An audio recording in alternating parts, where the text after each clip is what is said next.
Risma dengan pemotongan buruh honorer. Ini pemotongan buruh honorer saya baru dengar. Yang dipotong gaji tinggal 35%. Ya. Kalau itu saya harus bercerita banyak. Yang mau itu ngomong hewok. Karena saya adalah bagian yang memutuskan. Jadi begini Bapak Ibu sekalian, di tahun 2022 itu kita ada namanya Silpa. Silpa itu apa? Sisa anggaran di akhir tahun. Sisa anggaran itu kurang lebih 30,5 miliar untuk tahun 2022. Kemudian Silpa itu tidak bisa dimanfaatkan untuk membiayai anggaran induk di tahun 2023. Dia harus dimanfaatkan nanti di perubahan.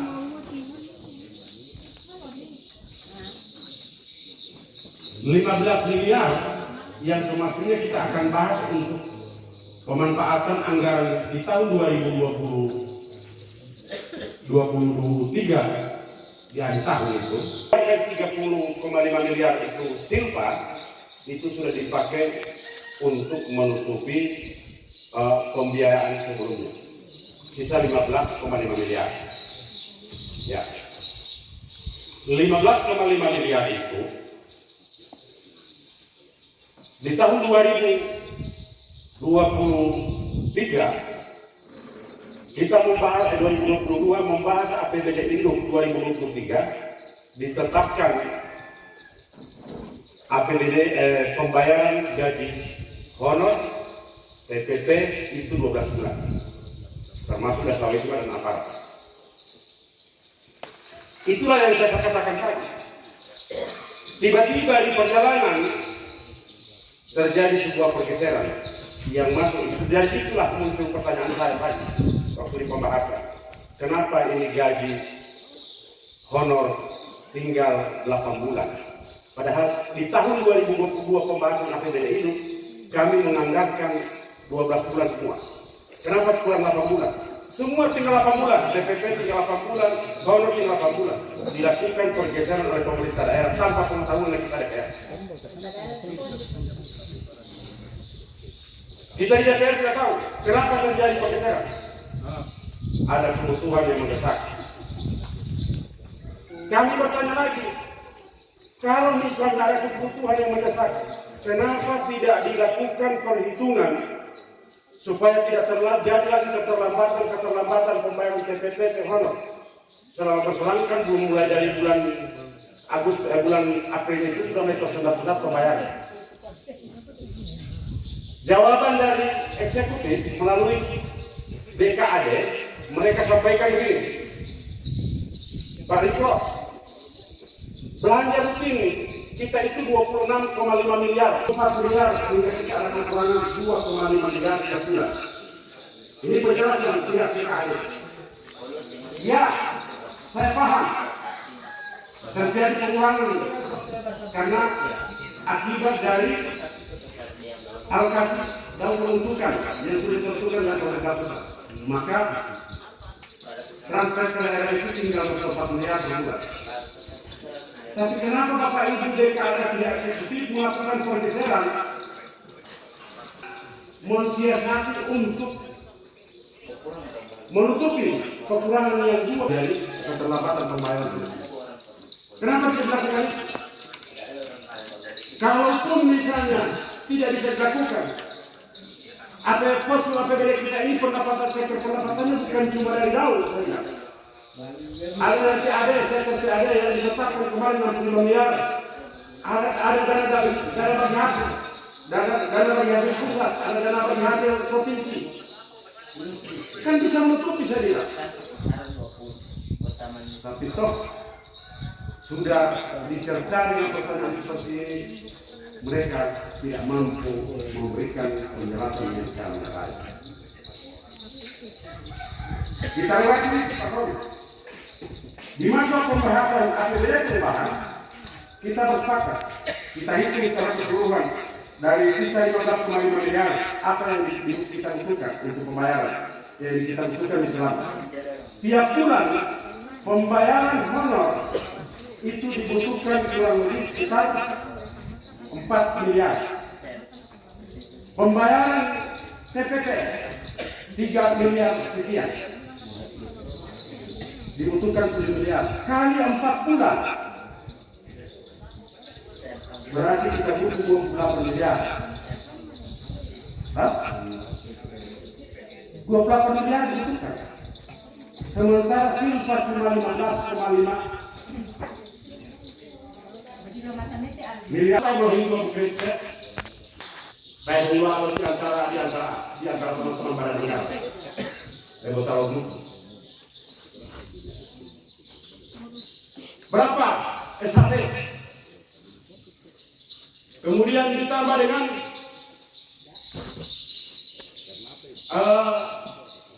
ketambahan dana bagi hasil dari kendaraan bermotor akibat dari peraturan dari Undang-Undang Nomor 1 Tahun 2022. Kalau kita akan ditambah, maka itu bisa tertutupi. Kemudian setelah tertutupi, masuk lagi apa? Edaran Kementerian Dalam Negeri supaya pemerintah daerah mengalokasikan anggaran untuk pembiayaan pemilu pilkada sebesar 40% dari kesepakatan yang antara pihak KPU, Bawaslu dengan pemerintah daerah. KPU berapa? Kita sepakati 19,5 miliar dan harus dibayarkan pada bulan Desember, paling lambat bulan Desember.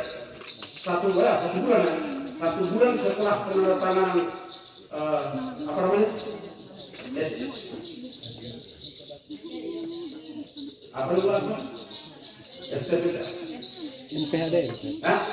MPHD. Setelah 1 bulan setelah penandatanganan MPHD itu harus pemerintah daerah mencairkan 40% dari 19 miliar. Itu yang harus disediakan. Kemudian KPU, Bawaslu kita sepakati kemarin 5 miliar. Kita harus mencairkan 40% lagi. Maka itulah yang diusahakan hingga terjadi molor-molor pembahasan dan terakhir kami menyerah melakukan perhitungan diserahkan ke eksekutif. Terakhir mereka sampaikan sudah balance. Oke, kalau balance sudah tidak ada defisitnya, kita paripurna. Terjadilah paripurna. Jadi kita ketahui semua terbayarkan. Tapi dihitung gaji honor itu cuma 35%. TPP cuma 25%. Sudah ditetapkan 25%, sampai hari ini TPP terancam tidak terbayar. Karena kebutuhan pemerintah daerah yang sudah harus dibayarkan, sudah ada permohonan untuk pembayaran itu kurang lebih 11 miliar, sementara sisa yang diterima oleh pemerintah daerah masih menunggu sisa laut 4 miliar sekian, kemudian DBH sekitar 6,8 miliar. Kurang itu yang ditunggu-tunggu masuk ke kas daerah. Kemudian capaian TAD yang konon disampaikan kemarin baru kurang lebih 60% yang masuk. Masih ada 40% yang belum masuk. Makanya saya bilang, tolong berikan kepercayaan untuk memimpin itu kepada orang yang mampu dan pada ahlinya. Kalau yang tidak ahlinya akibat begitu. Saya sampai lantang Pak menyampaikan, Pak Kaban, Pak Taufik, kalau Bapak tidak mampu untuk mengelola keuangan daerah, mundur dari jabatan. Bermohon kepada Bupati untuk mundur. Ya, saya dengan lantang sampaikan di pembahasan 3 kali. Karena saya lihat beliau tidak mampu. Pak Taufik tidak mampu. Untuk penjelasan saja dia tidak bisa menjelaskan. Mungkin masih apa? Alhamdulillah ada sekretaris. Kalau sekretarisnya tidak ada, tidak terjadi pembahasan. Karena beliau tidak mampu menyampaikan diplomasi, menyampaikan argumen terkait dengan keberadaan keuangan. Saya sudah sampaikan kepada Bupati, bahkan waktu di paripurna, ketua fraksi saya sudah sampaikan bahwa ganti kepala BKN. Tidak mampu. Tapi kondisi saya tidak tahu sampai hari ini Bupati tetap pakai ini. Jadi itu boleh begitu. Kemudian yang terakhir, Dasawisma tadi. Dasawisma demikian juga.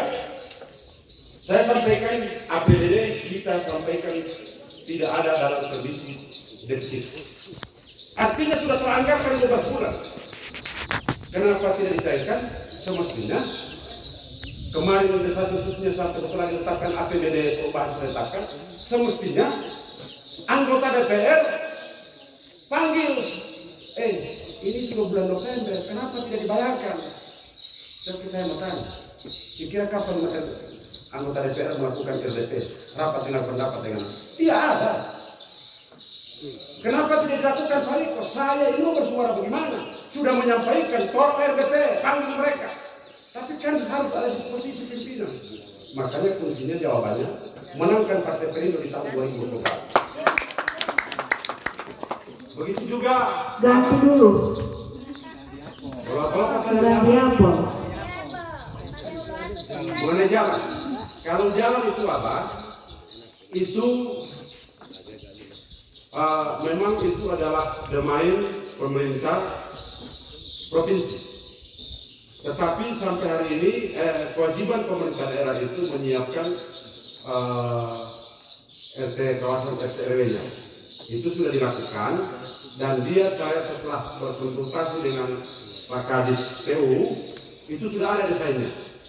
Kemudian tinggal menunggu ya kucuran moneter kemarin dari pusat. Tapi ujung-ujungnya begini, menangkan Partai Perindo melalui calon anggota DPR ini. Ya, kalau kami sudah ada perwakilan anggota DPR ini pusat, kami melalui Pak Klemen, itu masyarakat tidak muka itu. Determina itu sebenarnya adalah di kota. Kan kecamatan tidak muka kan ada di kota. Tapi masih ada desa yang terisolir karena persoalan jalan belum tembus. Maka tolong perjuangkan. Alhamdulillah. Maka menangkan Pak Klemen untuk di DPR ini. Beliau juga punya basic sebagai pengusaha. Karena kita sampai hari ini belum ada keterwakilan, tapi alhamdulillah kalau kita satu fraksi, walaupun kita tidak ada keterwakilan di sini, kalau sudah satu fraksi atau pimpinan kita yakin dan percaya bisa tembus. Saya sudah membuktikan untuk tembus jalan dari Palohumo sampai Merupi, anggaran 48 miliar itu sudah selesai. Aspal, memang jalan aspal. Strukturnya kiri kanan dicor dari Palohumo sampai Telido. Saya mengucap waktu itu saya sampaikan waktu Pak Hendriawan. Ada yang mengklaim gara-gara Pak Sirman, Pak Bupati menandatangani. Iya, untuk meloloskan dari awal itu adalah Pak Hendriawan. Ditinggalkan, tinggal menandatangani kesepakatan kepala daerah dengan pihak balai jalan. Maka bupati yang sekarang yang menandatangani terlaksana seperti ini. Palohumo sampai dulu.